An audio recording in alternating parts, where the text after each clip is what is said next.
Ya hemos visto el tema de la división en la iglesia, hemos visto el tema de la inmoralidad en esta iglesia, hemos visto el asunto de la cena del Señor en esta iglesia, hemos visto también el asunto de los dones en esta iglesia, los problemas con la soltería y el matrimonio en esta iglesia, etcétera, etcétera.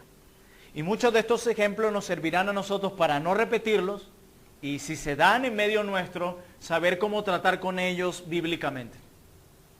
Y hoy vamos a tratar con este tema que, como muchos saben, es un asunto de mucha controversia dentro de los círculos evangélicos.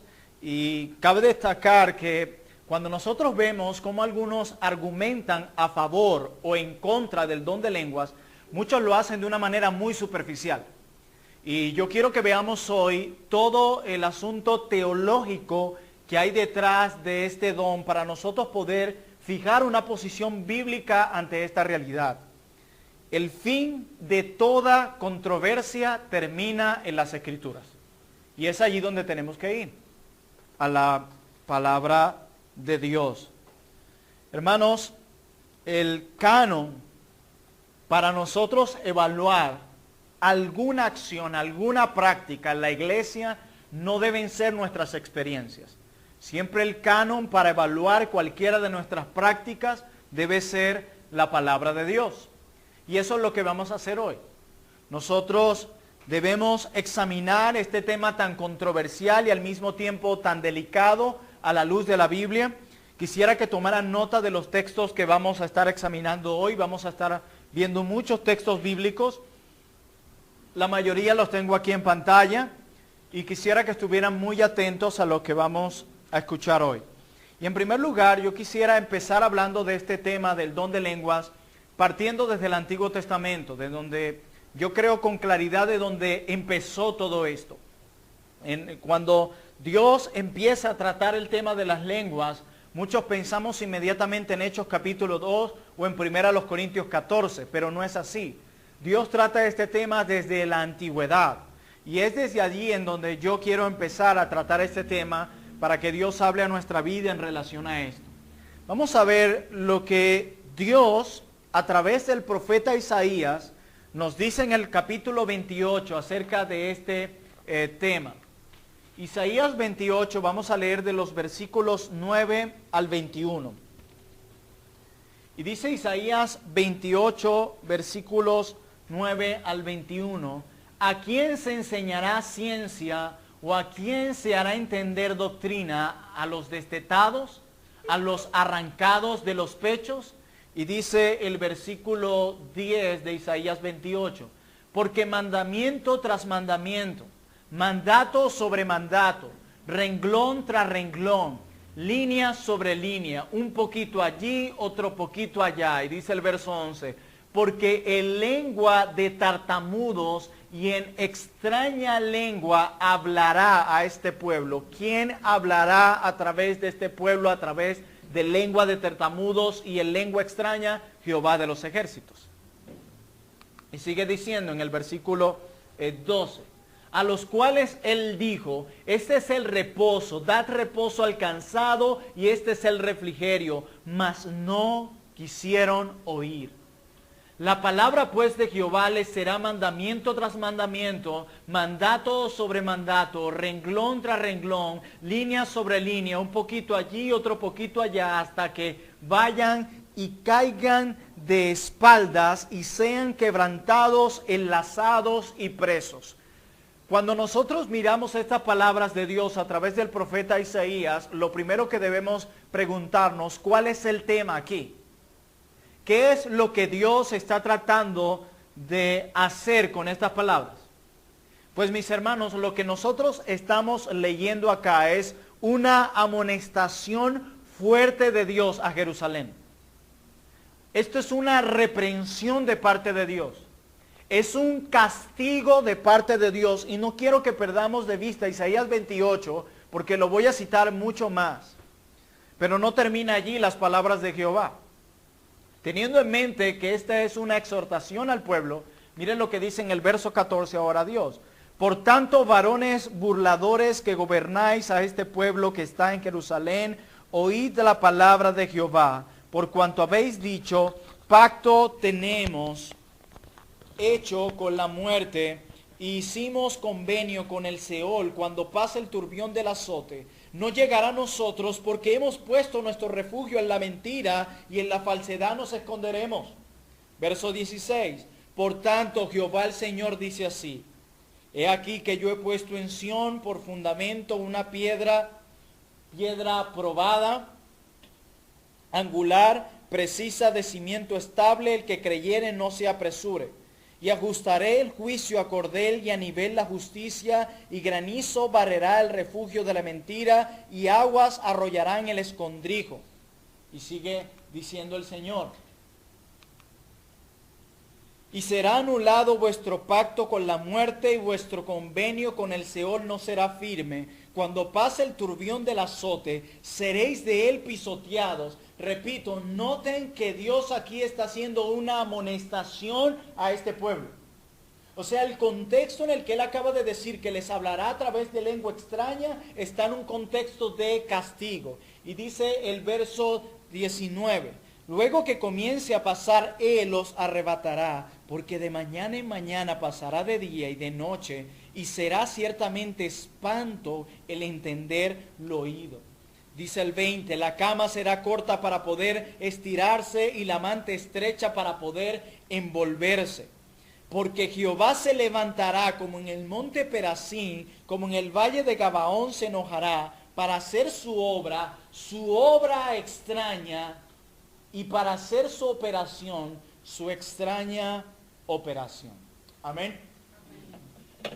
El contexto de nuestro pasaje, hemos visto, es un juicio de Dios. Es una amonestación de Dios a Jerusalén. Es una amonestación de Dios a los israelitas, al pueblo de Israel. Y dentro de esas muchas cosas que Dios dice que les va a hacer, le dice: les voy a hablar en lengua extraña. Los voy a castigar de esa manera. Y él le dice: en lengua de tartamudos y en extraña lengua hablará Jehová a este pueblo.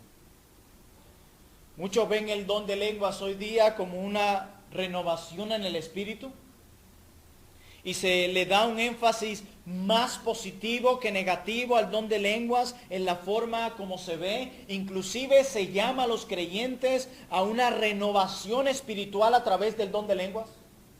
Algunos se han atrevido a colocar en sus constituciones de iglesia que aquel cristiano que no hable en lengua no tiene el Espíritu Santo. O sea que en lugar de verse más como un contexto negativo, se ve más como un contexto positivo. Una renovación espiritual. Y ahí es donde tenemos a muchas personas en muchas congregaciones forzando las lenguas para ser recibidos dentro de sus membresías y ser considerados como llenos del Espíritu Santo, obligándoles a hacer algo que Dios no ha hecho.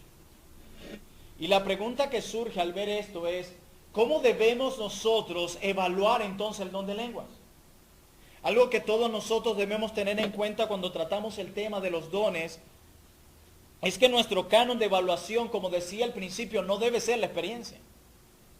Hoy es muy común escuchar a personas: yo creo que esos dones están vigentes porque yo sentí esto, porque yo vi aquello, etcétera, etcétera. Pero lo que debe evaluar si estos dones están vigentes, sus funciones, no son tus experiencias. Debe ser la palabra de Dios. Hoy día se ha colocado las experiencias aquí.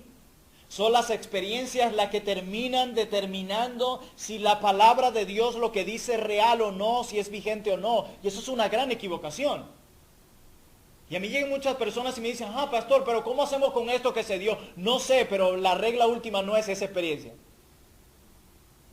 Esa es la palabra de Dios, la Biblia, la que tiene la última palabra, y por lo tanto la que determina si tu experiencia es verdadera o es un simple acto emocional.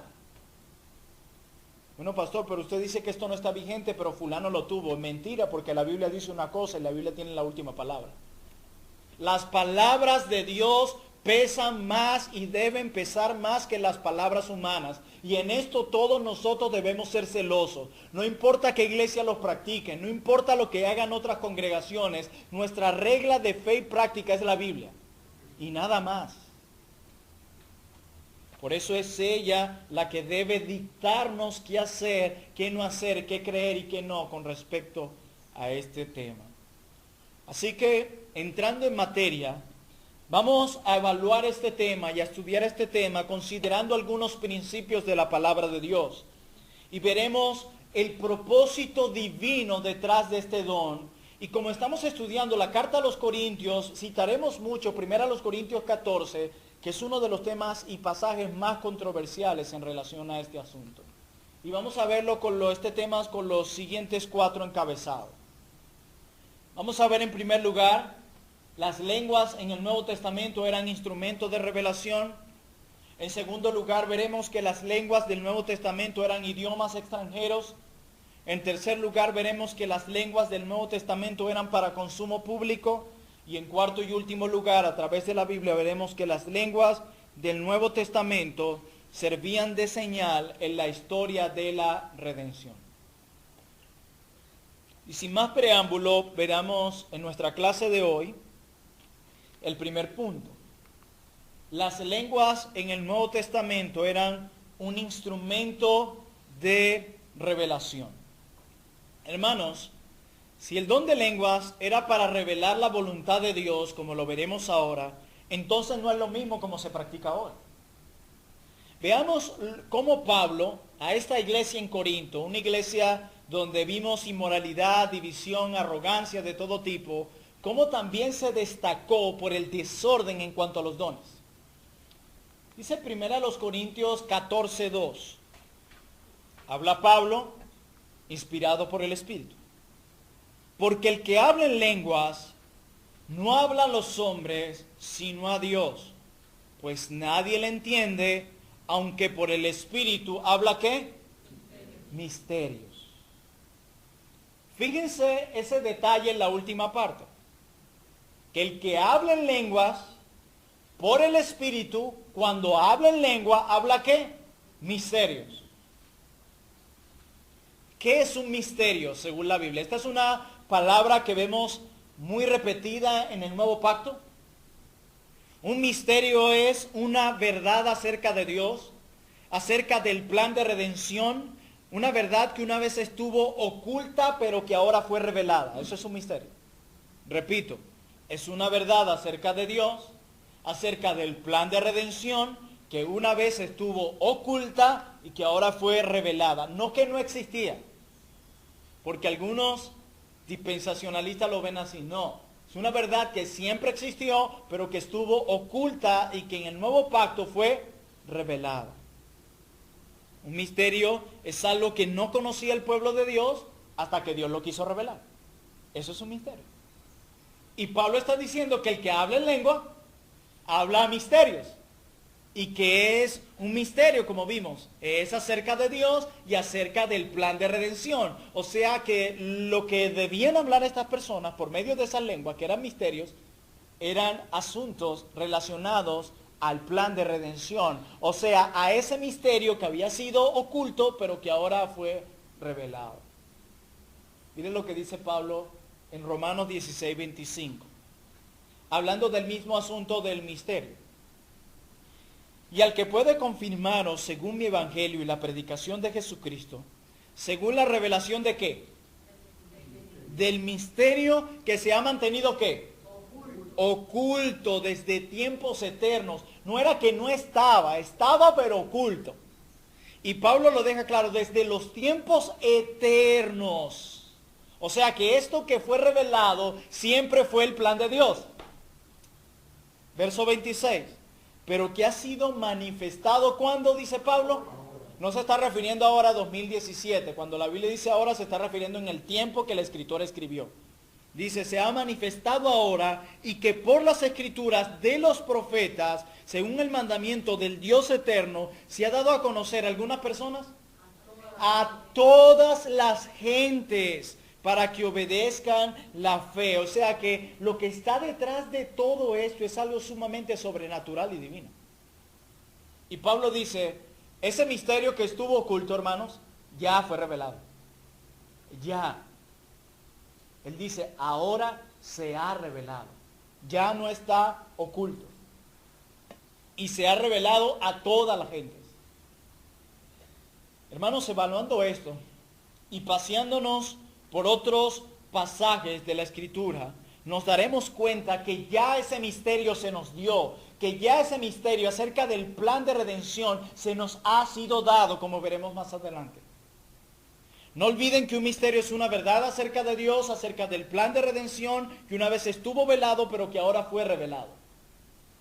Y Pablo dice que por medio de las lenguas, Dios habló misterios, no disparates. Pablo dice, lo que Dios hablaba a través de las lenguas era ese mensaje poderoso y sobrenatural que estuvo oculto, pero que ahora fue revelado. No eran disparates. Primera a los Corintios 14:2, porque el que habla en lenguas no habla a los hombres sino a Dios, pues nadie le entiende, aunque por el Espíritu habla misterios. Al realizar este pequeño análisis, llegamos a la conclusión de que el don de lenguas era usado como un instrumento de revelación, hermanos. El don de lenguas era usado como un instrumento de revelación. El don de lenguas era usado por Dios para revelar algo que estaba oculto. No cualquier cosa, como veremos hoy. Era un misterio desde los tiempos eternos que estuvo oculto, y a Dios le plació por medio de las lenguas revelar ese misterio. Impresionante.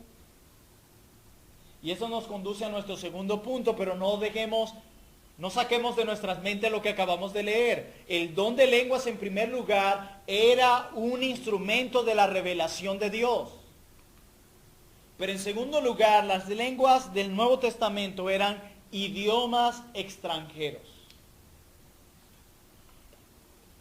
Veamos esto a la luz de la Escritura. Hay un pasaje que cuando hablamos de las lenguas, todos lo conocen, que se encuentra en Hechos capítulo 2, es el evento de Pentecostés.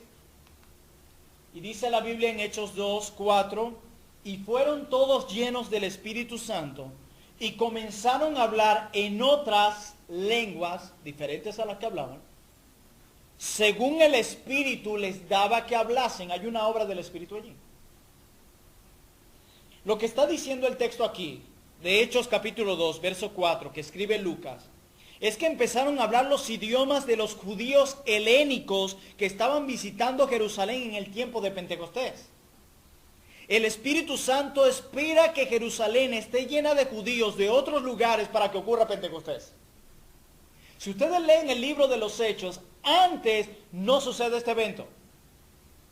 El Espíritu Santo, quien no obra, ni improvisa, ni hace nada por casualidad, espera que todas estas judíos de diferentes nacionalidades, que todas estas personas estén reunidos en esta fiesta, que era la apropiada para eso, ¡boom!, para que se diera esta manifestación de lenguas.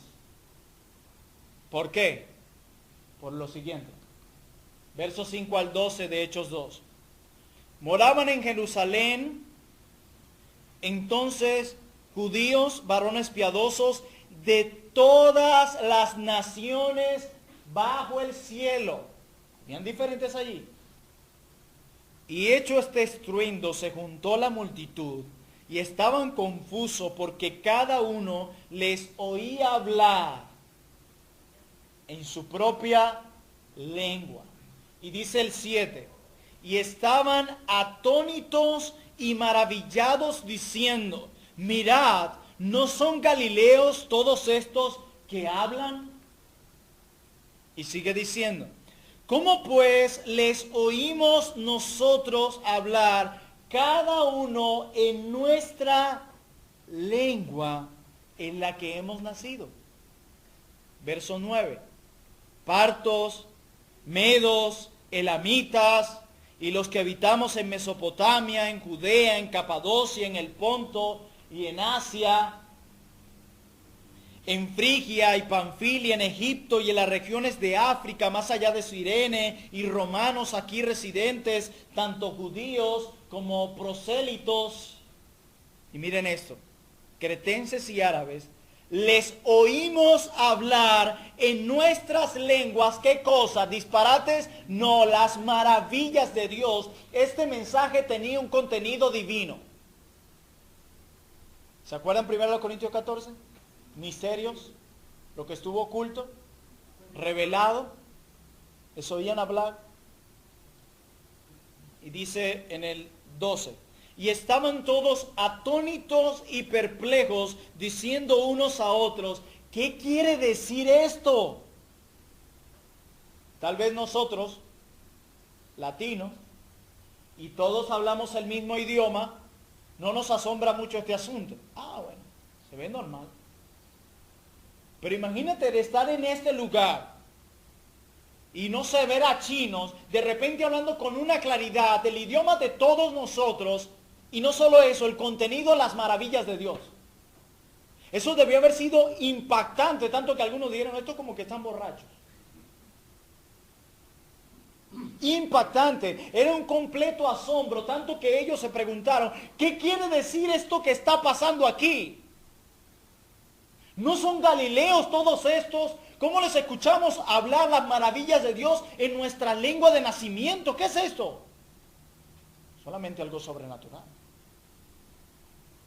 Hermanos, el Nuevo Testamento no tiene ninguna referencia que las lenguas que se mencionan en 1 Corintios 14 sean diferentes a las de Pentecostés. No hay ninguna evidencia de que el evento dado en Hechos 2 sea diferente a lo que se manifestaba en 1 Corintios 14. No hay ninguna evidencia. Y si no hay ninguna evidencia y son las mismas, quiere decir que las de 1 Corintios 14 también eran idiomas. Y recordarán en la introducción de nuestra clase que Corinto era una ciudad donde andaban personas de diferentes nacionalidades. Y aquí Dios espera que eso suceda para hablarle a cada uno en su lengua. Pero miren lo que dice la Biblia. Este evento se da en Hechos 2. Recuerden que el libro de los Hechos nos narra los primeros años del crecimiento de la iglesia. Pero este evento de Hechos 2 no quedó allí, se repite más adelante. Siempre hablamos de Hechos 2, pero no fue allí el único evento donde se habló en lenguas. Luego en Hechos 10, versículos 44 al 47, dice, mientras aún hablaba Pedro estas palabras, el Espíritu Santo cayó sobre todos los que oían el discurso. Y los fieles de la circuncisión que habían venido con Pedro se quedaron atónitos de que también sobre los gentiles se derramase el don del Espíritu Santo. Y dice más adelante, en el 46, porque los oían que hablaban en lenguas y que magnificaban a Dios. ¿A qué se les parece esto? A Hechos 2. A Hechos 2. Y dice el 47, entonces respondió Pedro, ¿puede acaso alguno impedir el agua para que no sean bautizados estos que han recibido el Espíritu Santo también como nosotros? Hermanos, lo que Pedro está diciendo aquí es que la experiencia que ellos tuvieron en Hechos capítulo 2 y la experiencia que se manifiesta aquí en Hechos 10 era la misma. Era la misma. No era diferente. Y allí debía haber el sello de un apóstol de lo que estaba ocurriendo en aquel momento. Allí estaba el apóstol Pedro. Y más adelante dice en Hechos 11:15, y cuando comencé a hablar, él estaba contando lo que pasó, cayó el Espíritu Santo sobre ellos también, como sobre nosotros al principio. ¿Cuál principio? Hechos capítulo 2. O sea que no hay un evento diferente, son lo mismo. Así que estamos viendo que las lenguas eran idiomas extranjeros, que traían un contenido, un misterio revelado, las maravillas de Dios. Y dice en Hechos 2:4, y fueron todos estos llenos del Espíritu Santo y comenzaron a hablar en otras lenguas según el Espíritu les daba que hablasen. ¿Qué es lo que pasa en Corintios 14? Quiero llevarlos de Hechos a 1 Corintios 14 para probarles que no son eventos diferentes. En 1 Corintios 14:21 Pablo dice, en la ley está escrito, ¿está citando qué? El antiguo pacto.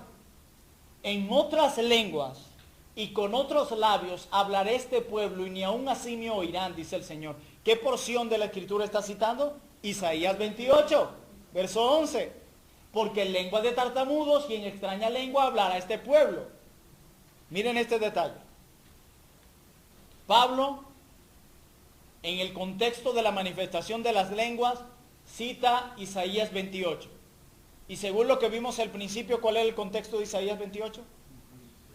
Juicio, castigo de Dios sobre Israel.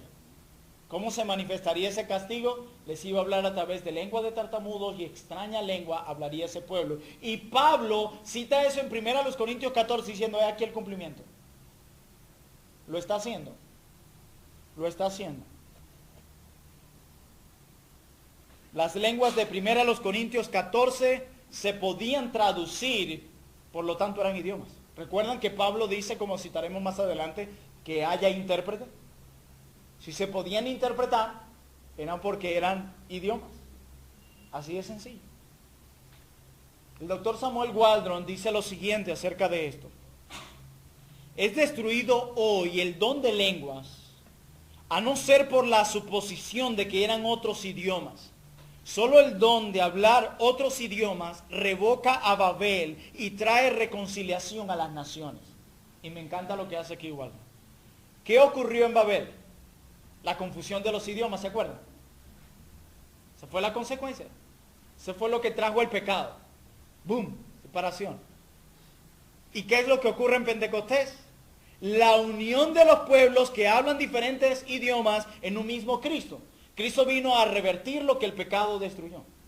¿Se dan cuenta? Por eso Él viene a redimir a hombres y mujeres de toda lengua, de toda tribu y nación. El pecado dividió a las naciones en diferentes lenguas, pero la salvación, la gracia que es en Cristo Jesús viene a unificarlos en una. Increíble. Entonces hemos visto en primer lugar que las lenguas son un instrumento de revelación. En segundo lugar que las lenguas son idiomas extranjeros. Y en tercer lugar veamos que las lenguas del Nuevo Testamento eran para consumo público. Ustedes se acuerdan que en la clase pasada, cuando hablábamos de los dones, decíamos que no eran para beneficio personal, ¿se acuerdan? Eran para la edificación del cuerpo de Cristo. Antes de citar primero los Corintios 14, que Pablo afirma esta realidad, yo quisiera ir a otro texto de la Escritura, en el que otro apóstol, quien presenció los dones, habla de este tema también, y es Pedro. En su primera carta de Pedro, capítulo 4, verso 10, él dice, cada uno según el don que ha recibido, ¿qué va a hacer con el don que recibió? Ministrelo a otros. ¿Están aquí conmigo? Ministrelo a otros, como buenos administradores de la multiforme gracia de Dios. O sea, los dones no son para beneficio personal, sino para edificar el cuerpo de Cristo. Los dones no son para buscar protagonismo, los dones son para la edificación del cuerpo de Cristo. Y Pablo lo confirma en nuestro texto. Pablo le quiere decir, enseñar a los corintios, hermanos míos, egoístas, orgullosos y desordenados, entiendan el propósito de los dones. Y en 1 Corintios 14, 4 en adelante les dice, el que hable lengua extraña, siempre un idioma que no sea el tuyo siempre será extraño para ti, ¿verdad? El que habla en lengua extraña a sí mismo se edifica, pero el que profetiza edifica a la iglesia. Verso 5, así que quisiera que todos hablaseis en lenguas, pero más que profetizaseis. Porque mayor es el que profetiza que el que habla en lenguas, a no ser que las interprete para que la iglesia reciba ¿qué? Edificación. ¿Y cuándo va a recibir iglesia edificación? Cuando haya alguien que las interprete. Para Pablo las lenguas y las profecías eran equivalentes. El que habla en lengua extraña a sí mismo se edifica, pero el que profetiza edifica a la iglesia, dice Pablo. O sea que el propósito de las lenguas, Pablo le está diciendo, era la edificación. No era el bienestar personal. A lo que Pablo en 1 Corintios 13, amonestando, le dice, recuerden que el amor no busca lo suyo. ¿Se acuerdan que 1 Corintios 13 está en el contexto de los dones? El amor no busca lo suyo. Pero Pablo se los quiere resaltar aún más, o mejor dicho, voy a alegar un poco más amplio aquí el versículo 5 que leímos, Y le dice Pablo, a no ser que las interprete, hablando de las lenguas, para que la iglesia reciba edificación. Pablo les dice, la razón, el propósito de estos dones es que los hermanos sean edificados.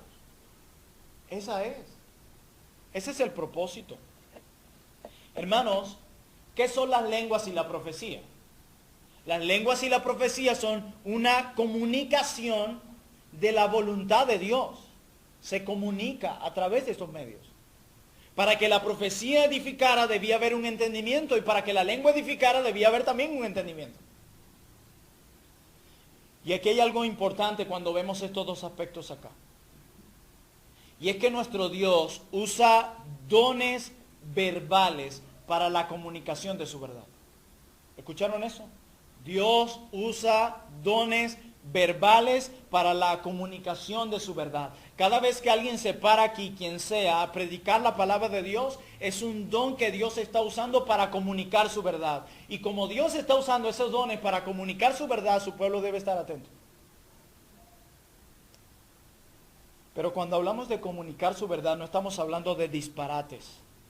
Me refiero a palabras con un valor y a palabras que tienen un significado. ¿Se acuerdan?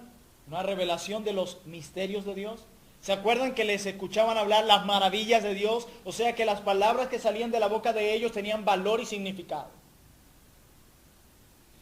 Y cuando estas lenguas eran interpretadas, por lo tanto las lenguas eran entendidas y por lo tanto la iglesia era edificada. O sea que ver a alguien hablando en lenguas en sí misma no producía edificación.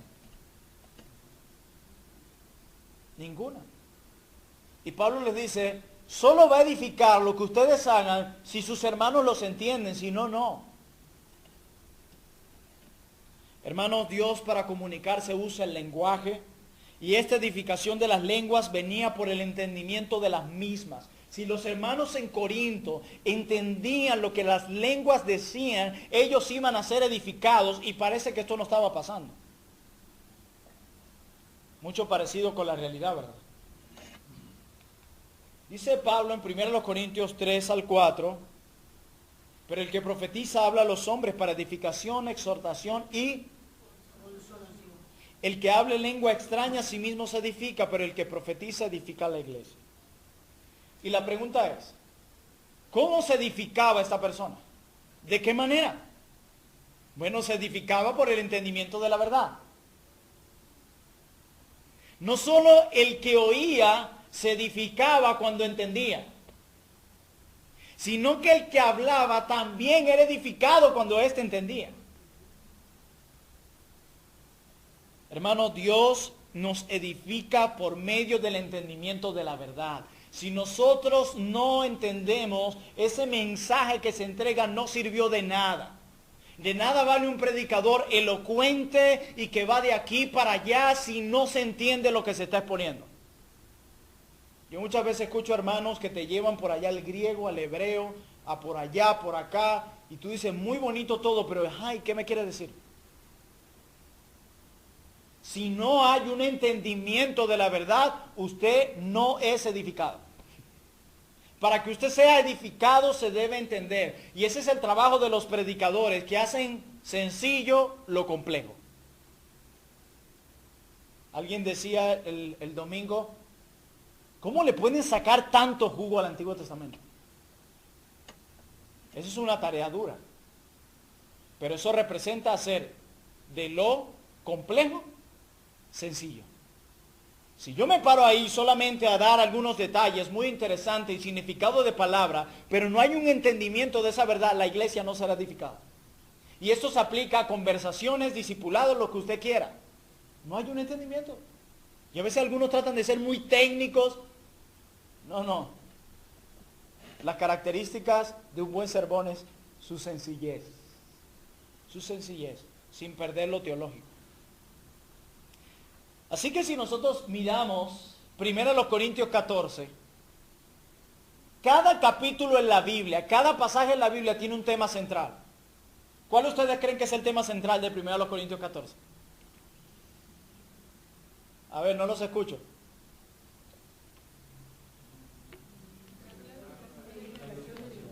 Así es. Así es. El tema central, algunos entran a 1 Corintios 14 y están viendo las lenguas y qué quiere decir. No se me vayan por ahí. El tema central de 1 Corintios 14 es la edificación. Y eso es lo que nosotros debemos ver cuando estudiamos un pasaje bíblico. ¿Cuál es el tema central? Porque a veces nos enfocamos en lo que el escritor nos enfocó. Yo recuerdo cuando hablamos o mejor dicho, cuando Rubén habló de 1 Corintios 7, surgen muchas preguntas con ese pasaje del matrimonio. Si se casó, si se puede volver a casar, si sí o si no. A veces esas respuestas no están allí porque Pablo no está resolviendo los casos que tú y yo tenemos. Pablo está teniendo un caso particular, un contexto particular. Y a veces queremos traer esos pasajes por los cabellos y aplicarlos a lo nuestro. Eso no es así. Hay un tema central, hay un episodio que el escritor está tratando, hay una situación particular. Y es eso lo que debemos entender. Y el tema central de 1 Corintios 14 es la edificación. Ese es el tema. Ese es el enfoque de ese capítulo. Pablo lo que está diciéndole aquí es, hermanos, necesitamos ser edificados. Esa es la mayor preocupación de Pablo cuando escribe 1 Corintios 14. Hermano, la iglesia no está siendo edificada. Eso es lo que él está haciendo. 1 Corintios 14, 6 al 12. Dice, ahora pues, hermanos, si yo voy a vosotros hablando en lenguas, mira lo que él está haciendo ahora. ¿Se acuerdan la ilustración que él hizo en 1 Corintios 12 con el cuerpo? Pablo era muy especialista para hacer estas cosas. Mira lo que hace aquí ahora. Si yo voy a vosotros hablando en lenguas, ¿qué os aprovechará si no os hablare con revelación o con ciencia, o con profecía o con doctrina? Ciertamente las cosas inanimadas que producen sonidos, como la flauta o la cítara, si no tienen distinción de voces, ¿cómo se sabrá lo que se toca con la flauta o con la cítara? Y sigue diciendo en el 8. Y si la trompeta diera sonido incierto, ¿quién se preparará para la batalla? ¿Saben que algo muy común en aquellos tiempos era el sonido de la trompeta? Dice, pero si diera sonido incierto, hay uno muy común que es la diana, ¿saben? Pero si diera sonido incierto, ¿será ese el de la batalla? Y Pablo sigue diciendo, y si la trompeta diera sonido incierto, ¿quién se preparará para la batalla? Así también vosotros. Si por la lengua no dieres palabra bien comprensible, me encanta lo que hace Pablo aquí. ¿Cómo se entenderá lo que decís? Porque hablaréis al aire. Imagínense estos hermanos, yo me imagino mirando a aquellos a los que siempre hacían alarde en el culto de las lenguas, leyendo esto. Si no dieres palabra comprensible, ¿cómo se entenderá lo que decís? Y sigue diciendo, tantas clases de idiomas hay. ¿Se dan cuenta que el contexto de 1 Corintios 14 no es diferente a Hechos 2 y a Hechos 10? Está hablando de idiomas extranjeros. No esas lenguas que yo no sé dónde las sacan muchos, malinterpretando 1 Corintios 13. Y en el verso 11 dice Pablo, pero si yo ignoro el valor de las palabras, mire el peso que le da Pablo a las palabras. Si yo ignoro el valor de las palabras, seré como extranjero para el que habla, y el que habla será como extranjero para mí. Excelente. En pocas palabras, hermano, Pablo está diciendo que si no hay entendimiento de lo que se dice, no hay edificación. No la hay. Están perdiendo su tiempo, están gastando saliva y se están dañando a la garganta, pero no hay edificación. Y ese es el enfoque de los dones. Edificación. No mi bien personal. El amor no busca lo suyo. La edificación del resto.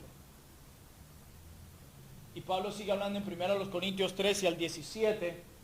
Dice, por lo cual el que habla en lengua extraña pide en oración poder interpretarla. Y el enfoque de Pablo es que edifiquen, por eso les está enseñando cómo hacerlo. Y en el 14 dice, porque si yo oro en lengua desconocida, se pone él, mi espíritu ora, pero mi entendimiento, wow, queda sin fruto.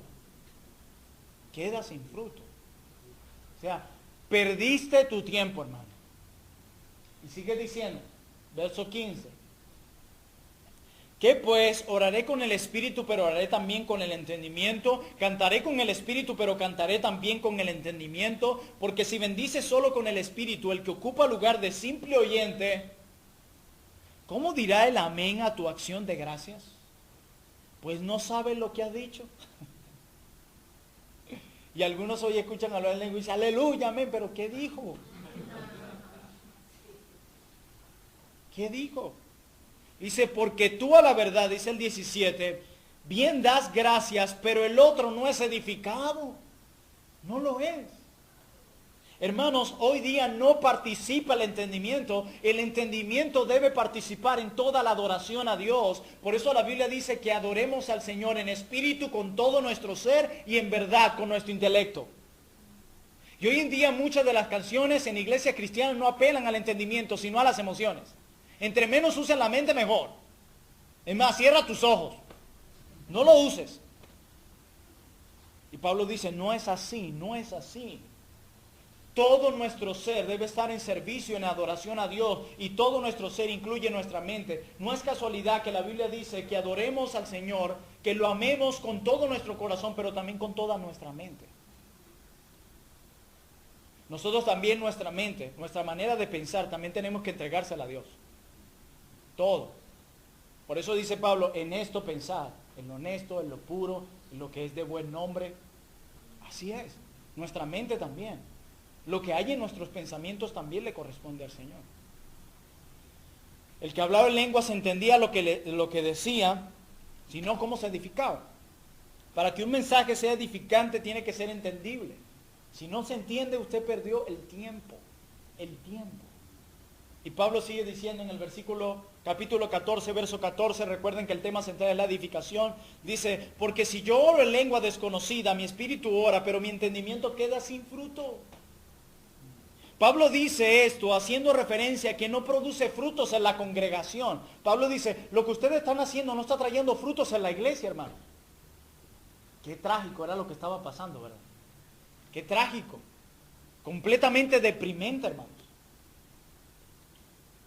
Ellos se creían los más espirituales y Pablo dice, no ha traído ningún fruto. Pablo dice, pero ¿cómo dirán amén si no entienden? Hermanos, nosotros decimos amén cuando entendemos lo que se dice, ¿verdad que sí? Es lo que Pablo les está diciendo. Hermano, Dios dio la profecía para comunicar su verdad. Cuando usó a los profetas a lo largo del tiempo, y algunos piensan que solamente los profetas se dedicaban a predecir el futuro. No, los profetas se encargaban de revelar la voluntad de Dios para el pueblo, y eso a veces representaba como aquello que Dios encomendó a Jonás: llama a Nínive al arrepentimiento. Esa era la labor de los profetas, proclamar la voluntad de Dios, y la voluntad de Dios también era que se arrepientan. No solamente algunos piensan en los profetas y se imaginan una bola de cristal, etc. Eso es un error. Yo no sé de dónde sacan eso. Eso es un error. Dios dio la profecía para comunicar su verdad. Lo mismo sucede con el don de lenguas. Recuerden que eran misterios que estuvieron ocultos y que eran revelados. A menos que digamos que las lenguas de hoy son instrumentos de revelación, como lo era el don de profecía, no podemos decir que se tratan de las lenguas del Nuevo Testamento. Y si decimos que este don de lenguas que vemos hoy es el mismo que el Nuevo Testamento, entonces la revelación continúa. Porque acuérdate que eran instrumentos de revelación. Y nosotros vemos en la Biblia que la revelación cerró con el último libro de la Biblia. 66 libros suficientes tiene el pueblo de Dios. Y se nos han sido dados. No se le puede quitar ni añadir a esta revelación. Por lo tanto, si decimos que el don de lenguas está vigente, entendiendo la teología detrás del don, estamos diciendo que la revelación continúa. Por eso lo que lo sustenta son los llamados continuistas de Dios. Por eso. Pero Pablo sigue hablando. Primero a los Corintios 14, 18. Dice, doy gracias a Dios que hablo en lenguas más que todos vosotros. Pero en la iglesia prefiero hablar 5 palabras con mi entendimiento para enseñar también a otros que 10,000 palabras en lengua desconocida. Hermanos, cuando nosotros leemos esto que acabamos de ver acá, ¿no pareciera que Pablo usaba el don de una manera privada y al mismo tiempo egoísta? Muchos dirán, aquí Pablo está haciendo un contraste entre lo que hace en su vida privada y entre lo que hace en su vida pública, y no es así. Repito, no veamos estos pasajes de manera tan superficial.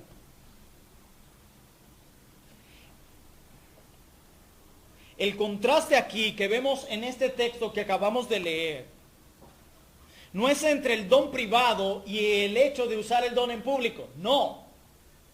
Pablo está hablando en relación en cuanto a la obsesión que tenían los corintios en cuanto a los llamados dones extraordinarios. Y acerca del interés de Pablo por el bienestar de la iglesia, es lo que está haciendo aquí. Ellos querían hacer un espectáculo, una expectación de los dones que tenían. Es como si Pablo les dijese aquí en este pasaje: ustedes hacen alarde de los dones que poseen, yo no. Es lo que está diciendo aquí. Ustedes hacen ostentación de los dones que tienen, yo no. Recuerden que el tema de 1 Corintios 14 es ¿qué? La edificación. Para que no nos salgamos de allí. Los corintios tenían un deseo de sobresalir, pero no tenían un deseo de edificar al pueblo de Dios.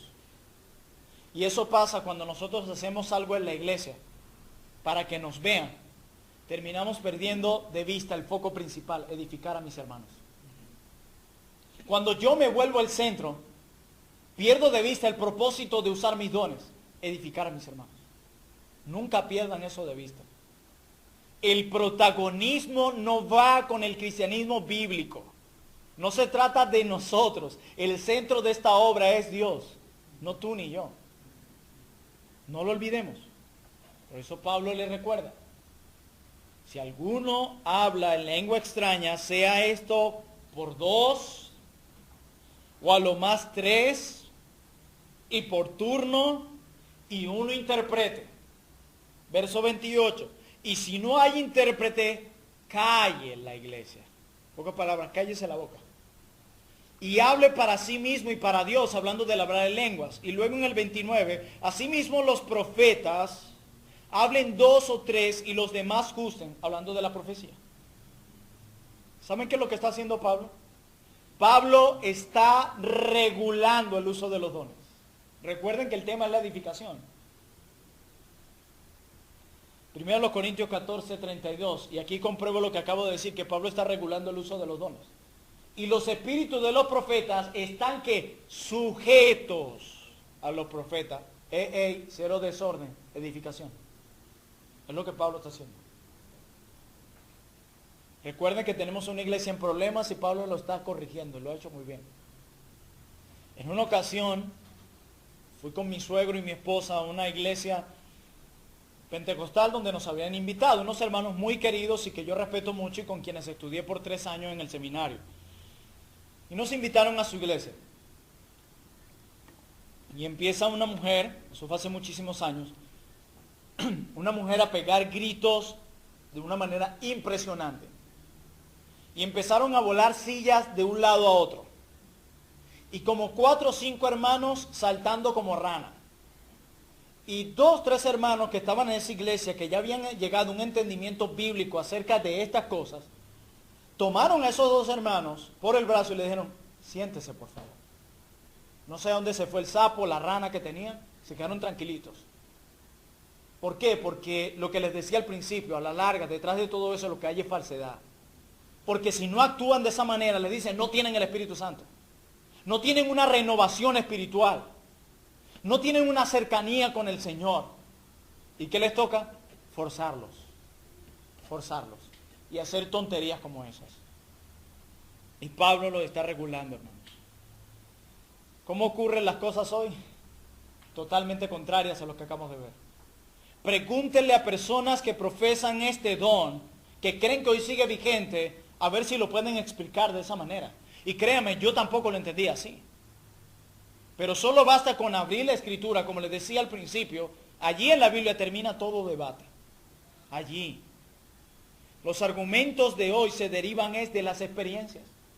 Pero ¿cómo tú me dices que no está vigente? Si alguien estuviera aquí diría, si yo en el último culto hablé en lengua, y tu experiencia no tiene la última palabra. Tu experiencia se debe someter a la Biblia, y según la Biblia tu experiencia es falsa. MacArthur le llama la blasfemia moderna contra el Espíritu Santo. Si la blasfemia del Espíritu era atribuir a Cristo las obras de Satanás, hoy día se atribuye al Espíritu Santo las obras del hombre. Y esto es un asunto delicado. Nosotros a veces lo vemos con mucha ligereza, pero es muy delicado muy antibíblico que en una iglesia se hagan estas cosas. Totalmente. Y así llegamos a nuestro último punto. Las lenguas del Nuevo Testamento servían de señal en la historia de la redención. Las lenguas del Nuevo Testamento eran una señal, servían de señal en la historia de la redención. Hermanos, Dios había profetizado hacer el evento de Pentecostés. Recuerden lo que les digo, nuestro Dios no obra por casualidades, eso no existe. Nuestro Dios es soberano y su providencia alcanza cada espacio de nuestra vida. Miren lo que dice Hechos 2, 16 al 18. Mas esto es lo dicho por el profeta Joel. En los postreros días, dice Dios, derramaré de mi espíritu sobre toda carne, y vuestros hijos y vuestras hijas profetizarán. Vuestros jóvenes verán visiones, y vuestros ancianos soñarán sueños. Y de cierto sobre mis siervos y sobre mis siervas en aquellos días derramaré de mi espíritu y profetizarán. Esto es uno de los textos más queridos por los carismáticos. Y eran uno de los que yo más amaba. Y lo usábamos para sustentar lo que hacíamos. ¿Quién está hablando aquí? El apóstol Pedro. ¿Y qué es lo que está diciendo Pedro al citar esto? He aquí se ha cumplido la profecía del profeta Joel. Ya se cumplió. Es lo que está diciendo Pedro. Y muchos hoy todavía están esperando que esto se siga cumpliendo y cumpliendo y cumpliendo. Se cumplió ahí en Pentecostés. Por eso el apóstol Pedro la cita. Se ha cumplido esta profecía. Mira lo que dice Pablo aquí en 1 Corintios 14, 20, sin perder de vista que las lenguas eran una señal del plan de redención. Dice en 1 Corintios 14, 20 en adelante, hermanos, no seáis niños en el modo de pensar. Recuerden 1 Corintios 14, contexto, edificación. Sino sed niños en la malicia, pero maduros en el modo de pensar. No pierdan de vista esto. Pablo les dice que no sean niños en el modo de pensar. Este pasaje a veces se usa para muchas cosas. Hermanos, no sean niños en el modo de pensar, sino sean niños en la malicia, pero maduros en el modo de pensar. Y se va Pablo al antiguo pacto, Isaías 28. En la ley está escrito, hermanos, en otras lenguas y con otros labios hablaré a este pueblo, y ni aún así me oirán, dice el Señor. Así que las lenguas son ¿qué? Por señal, dice Pablo ahora. No a los creyentes, sino a los incrédulos. Ya va, hay un detalle aquí. ¿A qué creyentes? Yo me identifico que está refiriéndose a los israelitas, lo que era considerado pueblo de Dios. ¿Por qué pienso que esto? Porque dice que la lengua para los incrédulos. ¿Por qué? Porque las lenguas que revelaban el misterio que estuvo oculto, ¿verdad? Por eso a los incrédulos. Pero la profecía, no a los incrédulos, sino a los creyentes. ¿Y qué fue lo que se les dio a Israel en el antiguo pacto, en Isaías 28? Profecía. Pueblo de Dios, creyentes. Y es lo que dice Pablo aquí. Así que las lenguas son por señal, no a los creyentes, sino a los incrédulos. Pero la profecía no a los incrédulos, sino a los creyentes. Pablo hace aquí, luego de citar el juicio, el castigo que Dios iba a traer a Israel. Lo que Pablo está diciendo aquí, al citar Isaías 28, es, he aquí el cumplimiento de ella. Pablo le está diciendo, ustedes están hablando como niños y las lenguas son una señal. Las lenguas son una señal. Miren lo que dice Isaías 28, 9. Recuerden que Pablo dice al principio, no seáis niños en el modo de pensar, sino sed niños en la malicia, pero maduros ¿qué? Luego cita Isaías 28 y mira lo que dice Isaías 28, 9. ¿A quién se enseñará ciencia o a quién se hará entender doctrina? ¿A quién? A los destetados. ¿Quiénes son los destetados?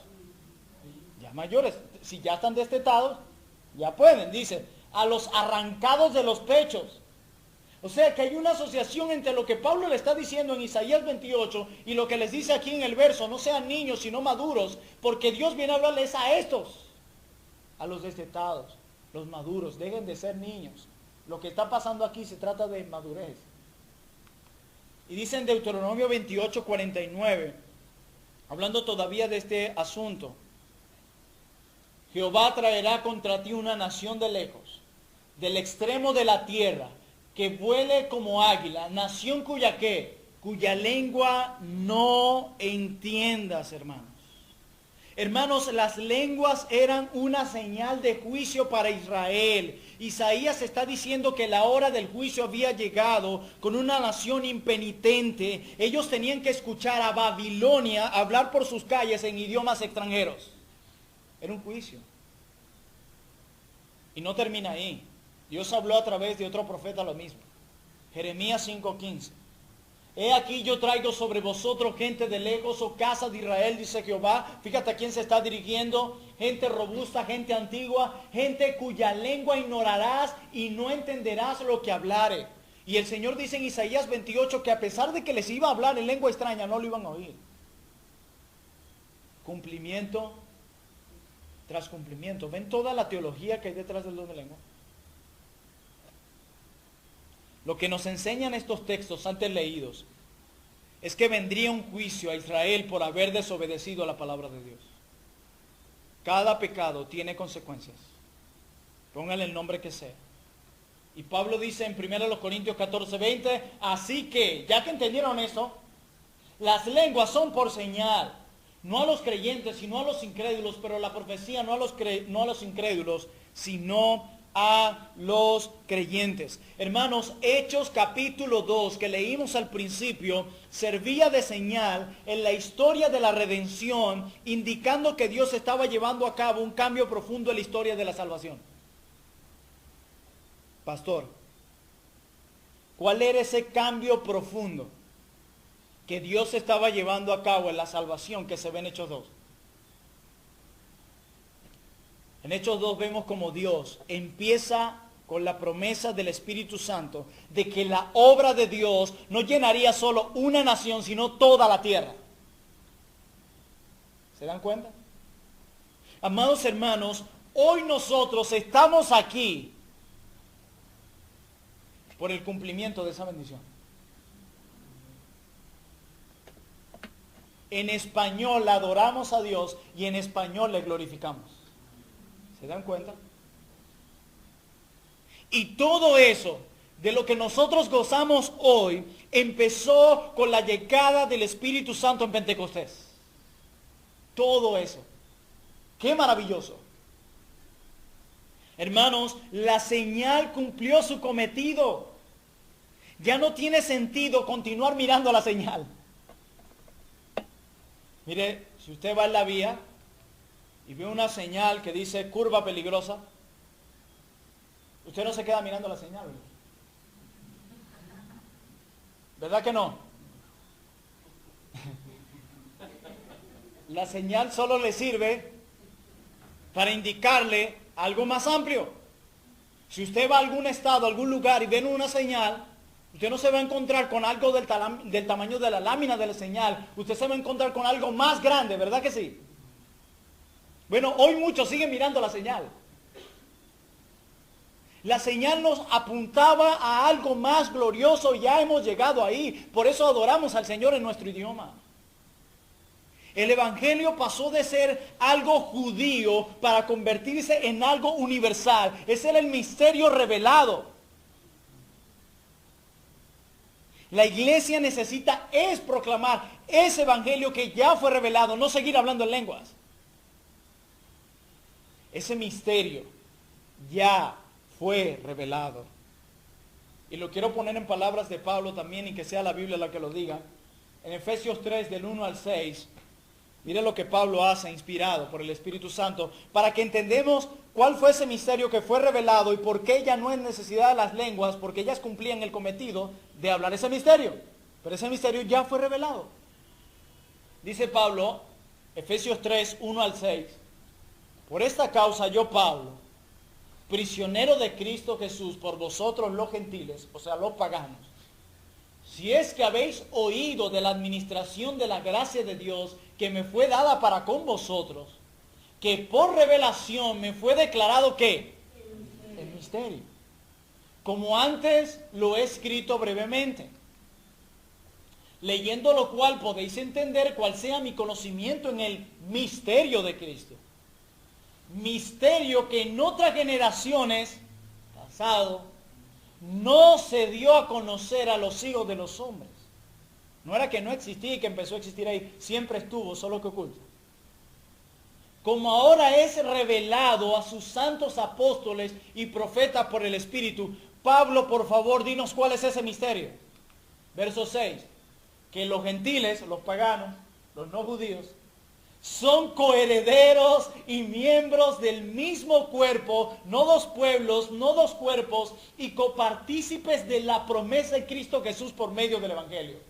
O sea que la salvación, el misterio revelado fue que la salvación no era solo para los judíos, sino para hombres y mujeres de toda lengua, tribu y nación que vendrían en arrepentimiento y fe al Señor. Por eso las lenguas no eran para los creyentes, sino para los incrédulos.